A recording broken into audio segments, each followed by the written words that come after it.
Hello दोस्तों, good afternoon. मैं Madan sir. आज अपने 11th स्टार्ट कर रहे हैं। सबसे पहले 11th के अंदर आप सब बच्चों का यूनिक फिजिक्स की तरफ से हार्दिक स्वागत है। 11th के अंदर अपने आज इंट्रोडक्शन पढ़ेंगे। तो इंट्रोडक्शंस इसका स्टार्टिंग के अंदर बहुत इंपॉर्टेंट है। अगर अपने इसको वन बाय वन समझेंगे, धीरे धीरे समझते हुए चलेंगे, तो आपको ये चैप्टर है वो बिल्कुल भी हार्ड नहीं लगेगा। और आपको पता है हर कंपटीशन एग्जाम के अंदर इसके क्वेश्चंस पूछे जाते हैं, 1 से 2 क्वेश्चन के बीच में आते हैं। और नीट के अंदर इसके स्पेशली क्वेश्चन पूछे जाते हैं, जो अपने धीरे धीरे वन बाय वन पढ़ के इसका क्या करेंगे, डिस्कस करेंगे। तो इंट्रोडक्शन के अंदर जैसे अपने पास पहला चैप्टर लेते हैं फिजिक्स का, मात्रक एवं मापन, यूनिट एवं मेजरमेंट एंड डायमेंशंस। तो आज अपने इसके मात्रक के बारे में पढ़ेंगे, भौतिक राशियों के बारे में पढ़ेंगे। तो सबसे पहले अपने पास आज भौतिक राशियों के बारे में पढ़ते हैं। तो भौतिक राशि वो राशि होती है जिसको मापा या तोला जा सकता है, यानी जिसको अपने मेजरमेंट जिसका कर सकते हैं वो अपने पास भौतिक राशि है, और जिसका मेजरमेंट अपने नहीं कर सकते वो भौतिक राशि नहीं है। तो अपने इसको कैसे समझे, जिसका मेजरमेंट करना, जैसे अपने पास टाइम है, समय, जिसको आप माप सकते हो, घंटे के अंदर लेते हैं, मिनट के अंदर लेते हैं, सेकंड के अंदर लेते हैं। दूरी होती है उसको आप किलोमीटर में, मीटर में, सेंटीमीटर में मेजरमेंट करते हैं। तो इसका मतलब ये सारी की सारी अपने पास क्या है, भौतिक राशि है कि जिनको अपने क्या कर सकते हैं, मापा जा सकता है। परंतु जिसको माप नहीं सकते वो भौतिक राशियों के अंतर्गत नहीं आता। किसको नहीं माप सकते, जैसे अपने सोचे हंसना, खेलना, कूदना, नाचना, गाना, ये सब चीजें होती हैं, इनको अपने माप नहीं सकते। जैसे आपको कोई कह दे कि 5 किलोग्राम हंसना है या 5 किलोग्राम चलना है, 3 किलोग्राम रोना है, 3 मीटर रोना है, तो आप कर सकते हो क्या? तो ऐसा नहीं कर सकते अपने। तो जैसा आपको लगे कि जिसका मेजरमेंट वास्तव में हो सकता है, वो सारी की सारी क्वांटिटी अपने पास भौतिक राशियों में जाती है, और जिसका मेजरमेंट अपने नहीं कर सकते वो भौतिक राशियों के अंतर्गत नहीं आता। तो ये अपनी सबसे पहले भौतिक राशि की परिभाषा जो अपने लिख रखी है यहाँ पे, कि वे राशियां जिसको मापा या तोला जा सकता है उसे भौतिक राशि कहते हैं। जैसे आपने ये 9th में पढ़ा था, बल, समय, द्रव्यमान, लंबाई, इन सब को अपने क्या कर सकते हैं, माप सकते हैं। तो धीरे धीरे अपने पास नई भौतिक राशियां पढ़ते जाएंगे, तो पहले अपने उन्हीं भौतिक राशियों का जिक्र करेंगे जो आपने छोटी क्लासों में पढ़ा हुआ है, और जिनको हंसना, खेलना, कूदना ये भौतिक राशियों के अंतर्गत नहीं आता। तो अपने ये इसकी डेफिनेशंस में लिखा जा सकता है। अब भौतिक राशि के आगे बात करते हैं कि भौतिक राशि 2 प्रकार की होती है, मूल राशि और व्युत्पन्न राशि। मूल राशि वो राशि होती है जो अपने आप में स्वतंत्र होती है, यानी किसी अन्य राशि के ऊपर निर्भर नहीं करती। तो अपने फिजिक्स के अंदर 7 मूल राशियों के बारे में पढ़ेंगे जो अपने पास फिक्स हैं, जो किसी के ऊपर निर्भर नहीं करती। और व्युत्पन्न राशियां होती हैं जो मूल राशियों के ऊपर निर्भर करती है, यानी ये स्वतंत्र नहीं होती, ये किसी पे डिपेंड करती हैं। और डिपेंड किसके ऊपर कर सकती है, ये मूल राशियों के ऊपर निर्भर करेंगी। तो अपने मूल राशियों की अगर बात करें तो मूल राशियां अपने पास 7 प्रकार की होती हैं। जैसे अपने पास 7 प्रकार कौन से, द्रव्यमान, लंबाई, समय, ताप, प्रदीपन तीव्रता, विद्युत धारा और पदार्थ की मात्रा, ये फिक्स अपने पास 7 मूल राशि। इनके बारे में आपने द्रव्यमान है, लंबाई, समय, ताप और विद्युत धारा, ये आपने 9 तक सब पढ़े हुए हैं, 9-10 तक। प्रदीपन तीव्रता और पदार्थ की मात्रा, ये 2 क्वांटिटी आपके पास नहीं आई है जो आपको याद करनी है, बाकी आपने पहले से याद कर ही रखी है। इसके बाद व्युत्पन्न की बात करें तो व्युत्पन्न राशि वो राशि होती है जो इस पे डिपेंड करती है। जैसे आपने चाल, क्षेत्रफल, आयतन, बल, त्वरण ये पढ़े थे। जैसे आपने 9th में चाल का सूत्र पढ़ा था, चाल होता है दूरी बटा समय, तो इसका मतलब चाल दूरी और समय पे निर्भर करती है।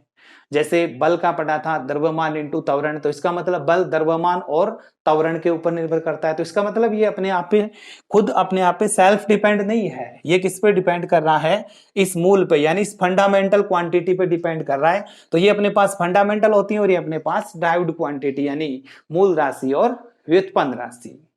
इसके बाद अपने मात्रक के बारे में थोड़ा सा पढ़ेंगे। मात्रक देखो क्या होता है कि किसी भौतिक राशि का वह नियत मान जिससे तुलना करके उस भौतिक राशि का पता लगा सकते हैं।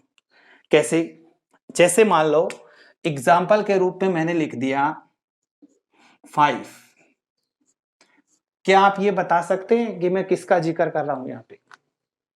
5 लिखने से अपने को कुछ पता नहीं चलेगा 5 क्या है, परंतु इसके आगे अगर मैं लिख देता हूं केजी, तो आपका 1 मिनट में माइंड डाइवर्ट हो जाएगा कि मैं किसकी बात कर रहा हूं यहां पे, द्रव्यमान की। अगर मैं इसके आगे छोटा सा सेकंड, मिनट, हावर लिख दूं तो आपको ऑटोमेटिक पता चलेगा कि मैं किसकी बात कर रहा हूं, समय की बात कर रहा हूं। इसका मतलब इस भौतिक राशि के आगे जो चीज लगेगी वो इसका मात्रक है, और वो लगते ही इस भौतिक राशि का पता लग जाएगा कि अपने कौन सी भौतिक राशि के बारे में बात कर रहे हैं। जैसे अपने नाम होता है, नाम के आगे अपने सरनेम लगाते हैं, तो सरनेम लगाते ही अपने को पता चल जाएगा कि ये जो है, ये जो बच्चा है कौन सी कास्ट से अपने पास बिलोंग करता है। तो वही इसमें है, बहुत सारे अगर अपने अलग अलग समाज के होते हैं तो अपने जब तक अपनी कास्ट नहीं लगाएंगे तब तक अपने को पता नहीं चलेगा कि ये कौन से समाज से बिलोंग कर रहा है। ऐसे ही इसमें बहुत सारी राशियां होती हैं, टोटल बहुत सारी खूब राशियां हैं, और जैसे इसका मात्रक लगाएंगे तो अपने को पता चल जाएगा मात्रक लगते ही कि अपने किसके बारे में किसकी बात कर रहे हैं।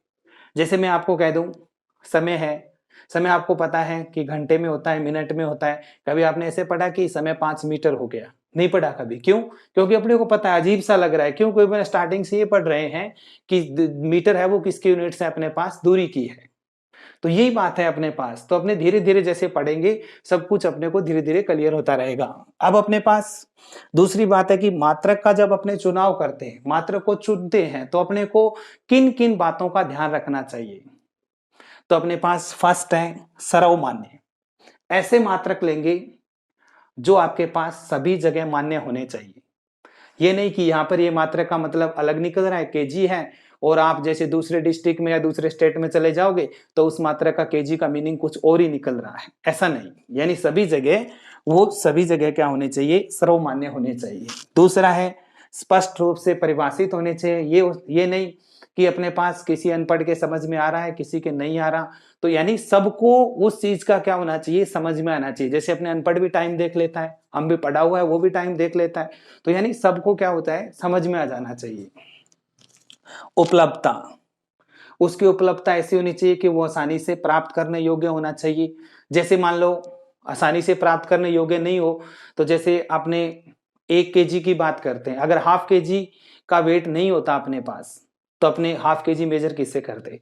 इसलिए हाफ केजी का भी होता है, 100 ग्राम का भी होता है, 50 ग्राम का भी होता है। तो ये अलग अलग वेट अपने पास आते हैं। तो इसका मतलब ऐसा आसानी से प्राप्त करने योग्य होना चाहिए। उचित आकार का होना चाहिए, ये चीज इसी सेम है। यानी उचित आकार का कहने का मतलब जो ज्यादा बड़े मात्रक हैं वो भी नहीं होने चाहिए, और जो ज्यादा छोटे मात्रक है वो भी नहीं होने चाहिए। मात्रक ऐसे होने चाहिए जो अपने पास क्या करते हैं, अपने इजीली काम में ले सकते हैं। इसके बाद अचरता। अचरता का मतलब इसका मान है वो नियत होना चाहिए। ऐसे नहीं कि ताप दाब आदि से ये क्या होता है, प्रभावित होता है, ऐसा नहीं होना चाहिए। यानी उसके हर जगह पे ताप टेम्परेचर से इसकी वैल्यू परिवर्तित नहीं होनी चाहिए। अब अपने इस मात्रक की बात करते हैं। तो ये मात्रक अपने पास 2 प्रकार का होता है।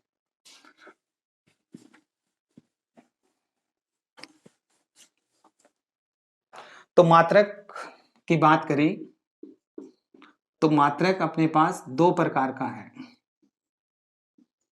एक आपके पास मूल मात्रक, और दूसरा होता है अपने पास व्युत्पन्न मात्रक। मूल, फंडामेंटल, मूल राशियों के जो मात्रक होते हैं, यानी मूल राशियों के जो मात्रक वो आपके पास मूल मात्रक कहलाते हैं, और व्युत्पन्न राशियों के जो मात्रक होते हैं वो अपने पास व्युत्पन्न मात्रक कहलाते हैं। मूल राशियां स्वतंत्र होती हैं तो मूल मात्रक भी अपने पास क्या होते हैं, स्वतंत्र होते हैं, और व्युत्पन्न मात्रक स्वतंत्र नहीं होते। तो इसका मतलब ये मूल मात्रकों के ऊपर निर्भर करते हैं। तो अपने 7 मूल राशियां पढ़ी थी अभी अभी, उनको देखते हैं, फिर अपने उसका मात्रक लिखेंगे। जैसे सबसे पहले द्रव्यमान, ये नाम हो जाएगा भौतिक राशि का। अपने एक टेबल से समझ लेते हैं इसको।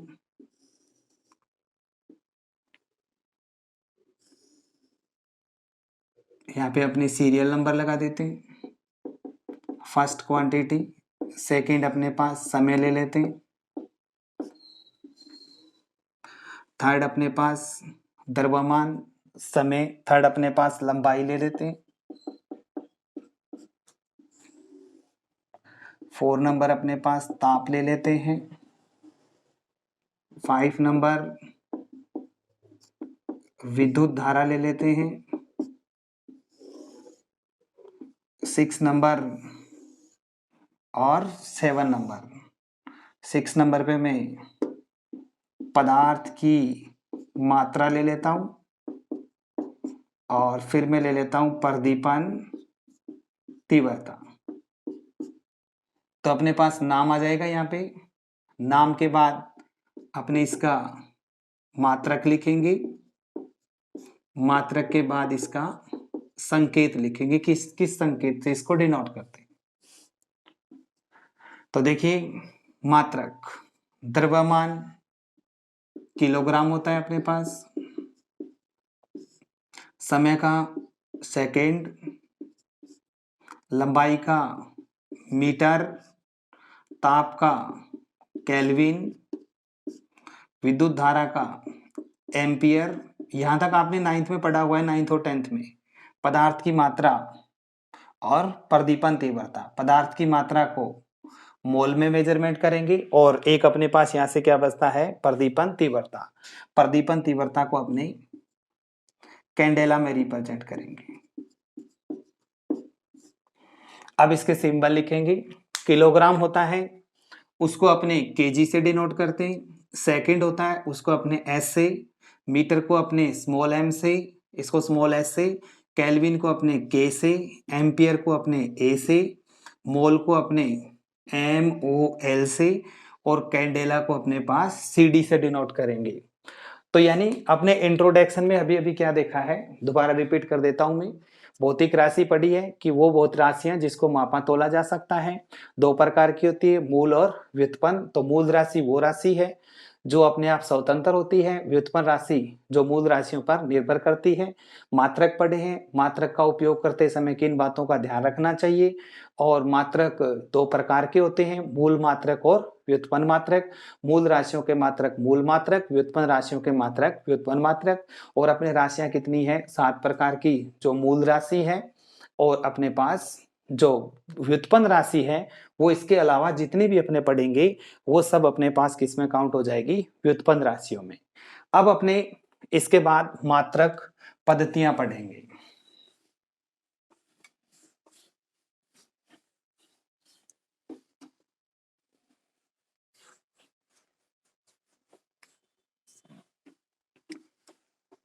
मात्रक पद्धतियों से पहले अपने एक चीज देखते हैं, कोई भी भौतिक राशि है यानी फिजिकल क्वांटिटी, कोई भी भौतिक राशि है उसको रिप्रेजेंट करने के लिए 2 चीजों की जरूरत होती है, एक तो उसका परिमाण होना चाहिए और एक उसका मात्रक। जैसे मैंने आपको अभी बताया था 5 kg, जब तक ये 5 है तब तक आप उसको नहीं बता सकते, परंतु kg लगते ही आप बता दोगे कि इसकी बात हो रही है द्रव्यमान की। तो ये तो भौतिक राशि हो गई, ये इसका परिमाण और ये इसका मात्रक। तो इसका मतलब कोई भी भौतिक राशि को अगर अपने रिप्रेजेंट करते हैं तो परिमाण और मात्रक दोनों की जरूरत पड़ती है। तो फिजिकल क्वांटिटी Q, परिमाण को जैसे मैं N से डिनोट करता हूं और मात्रक को मैं U से डिनोट कर देता हूं। तो क्वांटिटी Q है वो N इंटू U के प्रोडक्ट के क्या होती है, इक्वल होती है। जैसे अपने कह सकते हैं, जैसे मैं बात करता हूं 1 मीटर इक्वल टू 100 सेंटीमीटर, ये दोनों इक्वल है। यहाँ पे अगर इकाई बड़ी है तो यहाँ पे परिमाण छोटा है, और इकाई छोटी है तो परिमाण क्या है, बड़ा है। परंतु इन दोनों का जो प्रोडक्ट आएगा वो हमेशा क्या आएगा, नियत आएगा। तो नाउ अपने क्या मान सकते हैं, जो एन यू है वो किसके इक्वल है, नियत के इक्वल है। तो एन इक्वल टू नियत कांस्टेंट अपॉन क्या हो जाएगा, यू। नियत को प्रोपोर्शनल का साइन बना सकते हैं तो 1/u। यहाँ पर अपने एक 1 मार्क्स का क्वेश्चन निकल जाता है कि कोई भी अगर भौतिक राशि है उसका जो परिमाण और जो मात्रक है ये दोनों आपस में क्या होते हैं, व्युत्क्रमानुपाती होते हैं। अब अपने उसके सिस्टम के बारे में बात करेंगे। मात्रक पद्धतियां। अब मात्रक पद्धतियां 3 प्रकार की होती हैं, MKS, CGS और FPS।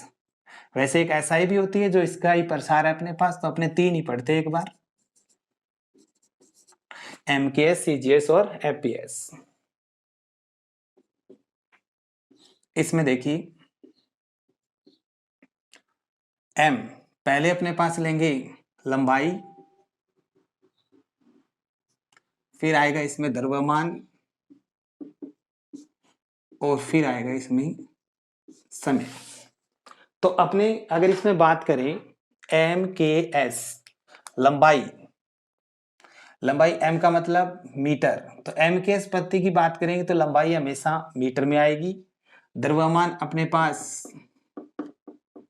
किलोग्राम में आएगा और समय अपने पास सेकंड के अंदर आएगा। ऐसे ही सेकंड पढ़े CGS, तो लंबाई अपने पास इसमें आएगी सेंटीमीटर में, ये द्रव्यमान आएगा ग्राम में और समय आएगा सेकंड में।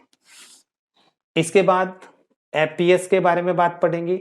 FPS लंबाई आएगी फुट में, ये मास द्रव्यमान आएगा पाउंड में और समय आएगा सेकंड में। अब अपने पास 3 पद्धतियां आ गई, MKS, CGS और FPS। अब अपने पास जो MKS पद्धति है ये आपके पास जार्जी पद्धति कहलाती है, इसका नेम्स है, और जो CGS है ये आपके पास गोसीय पद्धति कहलाती है, और जो आपके पास FPS है इसका दूसरा नाम है, ये ब्रिटिश पद्धति के नाम से भी अपने इसमें क्या कर सकते हैं, जानते हैं। अब अपने पास चौथी पद्धति बचती है इसमें SI। SI अपने आज इंट्रोडक्शन के अंदर इतना ही आपको याद रहेगा, तो SI पद्धति अपने कल डिस्कस करेंगे।